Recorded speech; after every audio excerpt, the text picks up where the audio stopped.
வீட்டையும் நாட்டையும் முன்னேற்ற பாதையில் கொண்டு செலுத்துபவர்கள். மகனே என்ற அணியில் கவிஞர் சங்கரிமா வர்றாங்க. வாங்க மகனே பேசுங்க.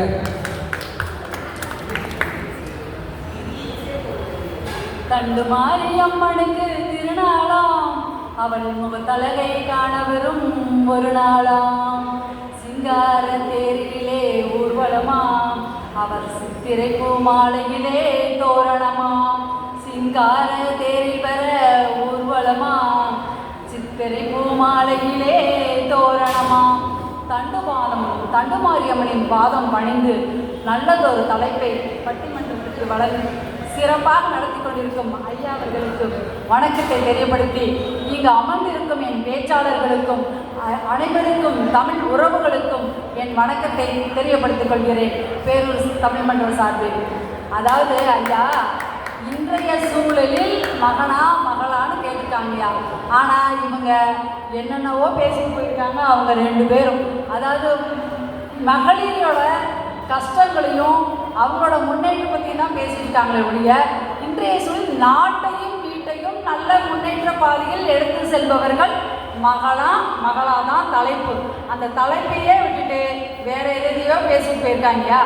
மகன்னா அந்த மகளை வளர்க்குறோம். அவங்க குறைஞ்சபட்சம் இப்போ உள்ள காலகட்டத்தில் 25 வருஷம் வரைக்கும் வேணால் இருப்பாங்க நம்ம வீட்டில்.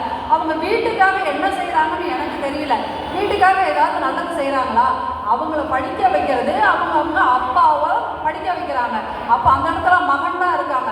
அவங்க அப்பா இல்லைன்னா அந்த பைசங்க அண்ணனோ தம்பியோ தான் அவங்க எல்லாம் அந்த ஏற்பாடுகளை செஞ்சு அவங்கள படிக்க வைப்பாங்க.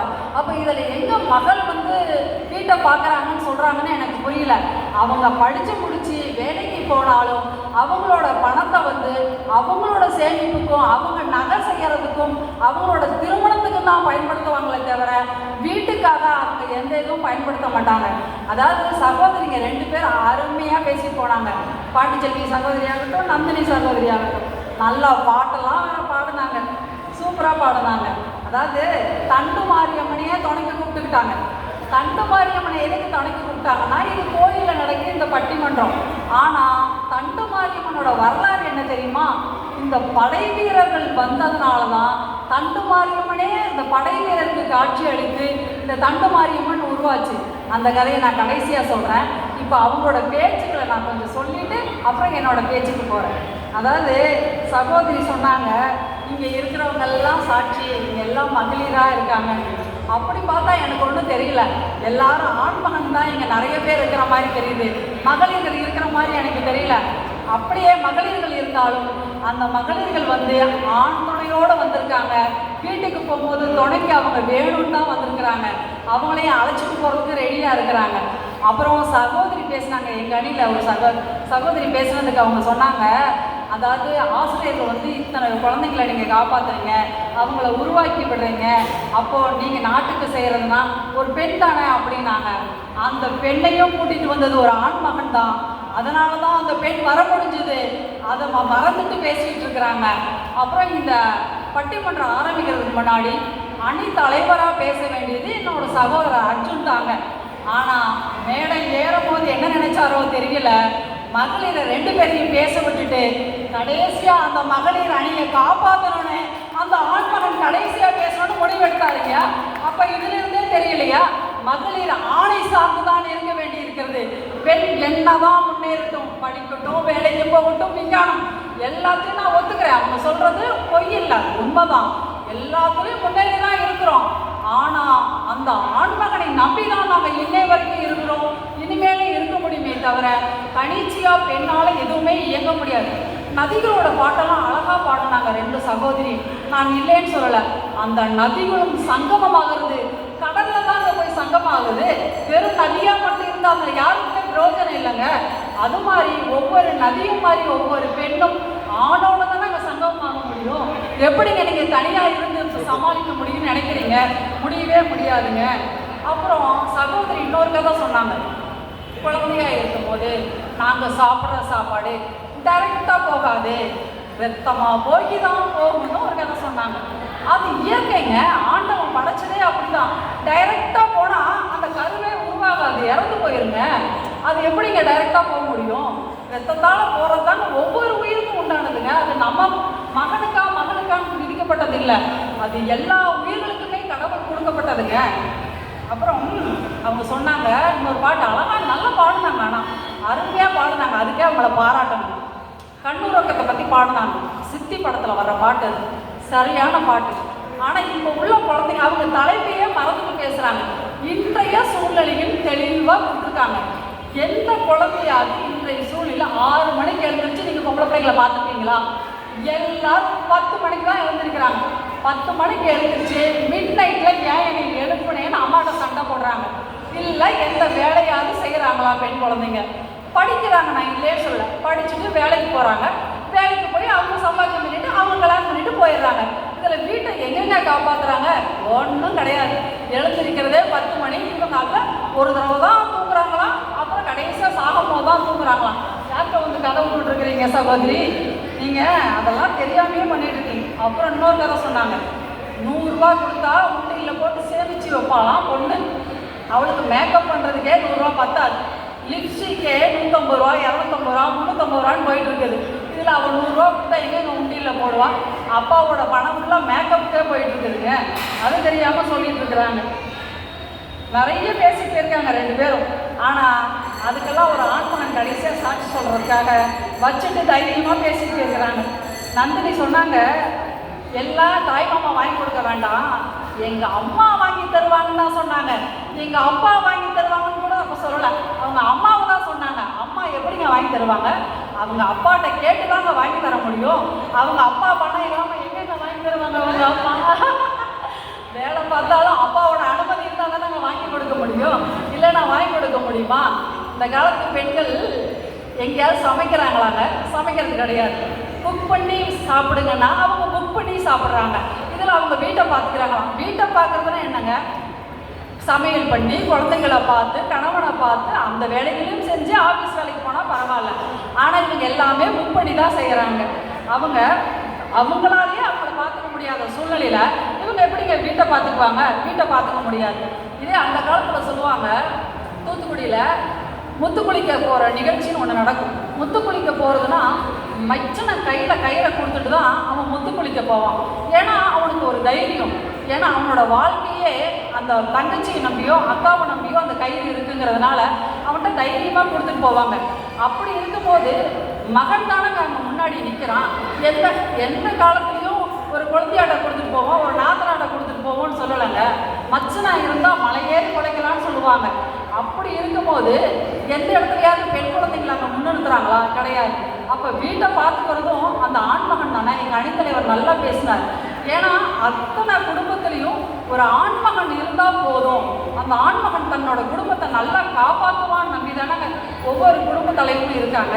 அப்படி இருக்கும்போது இவங்க எப்படிங்க அப்படி பெண்ணை பற்றியே பேசிட்டு இருக்காங்க. அந்த ஒவ்வொரு பெண்ணுக்குமே நீங்கள் ஹீரோ யாரும் கேட்டு பாருங்க, தன்னோட அப்பாவை தான் சொல்லுவாங்க. என்னோட அப்பா தான் எனக்கு ஹீரோவாங்களே தவிர என்னோட அம்மான்னு சொல்லவே மாட்டாங்க. அந்த பெண்ணுக்கு திருமணம் ஆகி போயிடுச்சுன்னா அவங்க வீட்டில் போய் நம்ம ஒரு 2 நாளோ 1 வாரம் அதிகமாக இருக்க முடியாது. ஏன்னா அது அவங்களோட வீடு ஆயிடுது. அப்படிங்கும்போது நீங்கள் எப்போ கிளம்புறீங்கன்னு கேட்பாங்க. ஆனால் இந்த உரிமையாக பக்க வீட்டில் இருக்கலாம். அப்படிங்கும்போது எல்லா இடத்துலையும் நீங்கள் பார்த்தாலும் வீடுங்கிறத மகனை சார்ந்து தானங்க இருக்குது. அப்போ வீட்டை காப்பாற்றுறது மகன் தானங்க. எங்கே இருந்துங்க மகன் வந்தா? இதில் மகளுக்கு இடமே இல்லைங்க. இப்போ போடுற பொண்ணுங்கள்லாம் கண்டிஷன் எப்படி தெரியுமா போடுறாங்க? 6 கண்டிஷன் போடுறாங்க பொண்ணுங்க கல்யாணம்னா. எப்படி தெரியுமா? 6 டிஜிட்டில் எங்களுக்கு சேலரி வாங்குற மாப்பிள்ளை தான் வேணும். 5 கிலோமீட்டருக்கு பக்கத்தில் வீடு, சொந்த வீடு வேணும். 2வது கண்டிஷன். 3வது கண்டிஷன் என்ன தெரியுமா? 4 வீலர் வேணும். 4 வீலர் இல்லைன்னா வேண்டாம், 4 வீலர் வேணுங்கிறாங்க. அடுத்தது 3 பேர் தான் இருக்கணும். அதாவது அம்மா, அப்பா, ஒரு பையன், வேறு யாரும் இருக்கக்கூடாது. நாத்தனார் இருக்கக்கூடாது, தம்பி இருக்கக்கூடாது, யாரும் இருக்கக்கூடாது. அடுத்த கண்டிஷன் தான் ரொம்ப சூப்பரான கண்டிஷன். என்ன தெரியுமா? 2 வயசு வித்தியாசம் தான் இருக்கணும். அதிகமாக இருக்கிற வயசு கம்மியாக இருந்தால் கூட பரவாயில்ல பசங்களுக்கு. ஆனால் 2 வயசு வித்தியாசம் மேலே பசங்களுக்கு இருக்கவே கூடாது.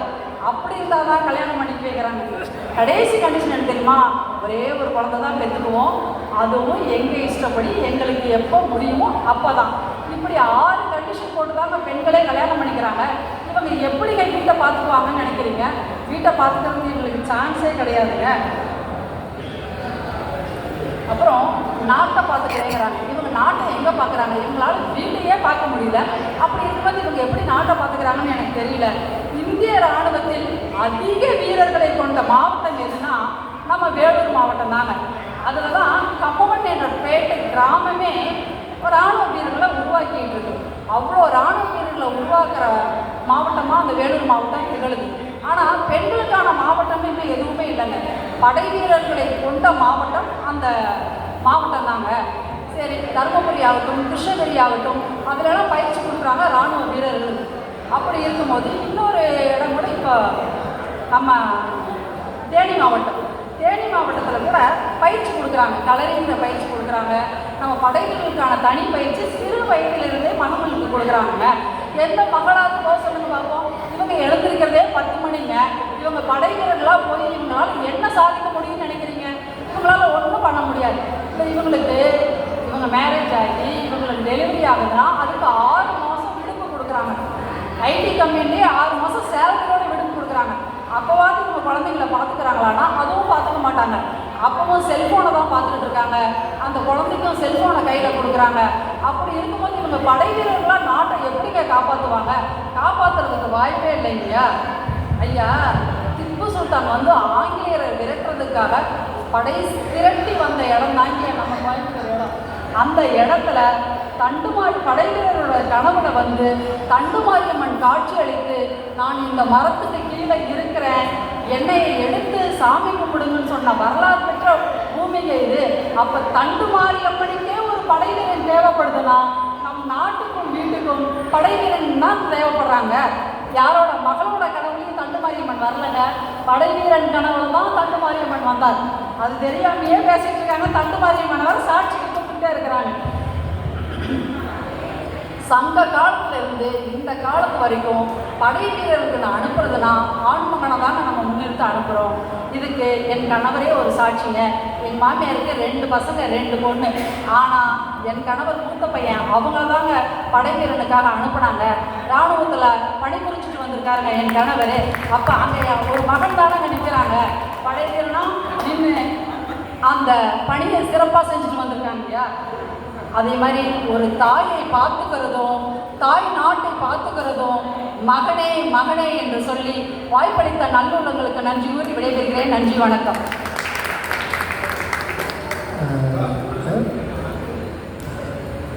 அன்புக்குரிய பெருமக்களே,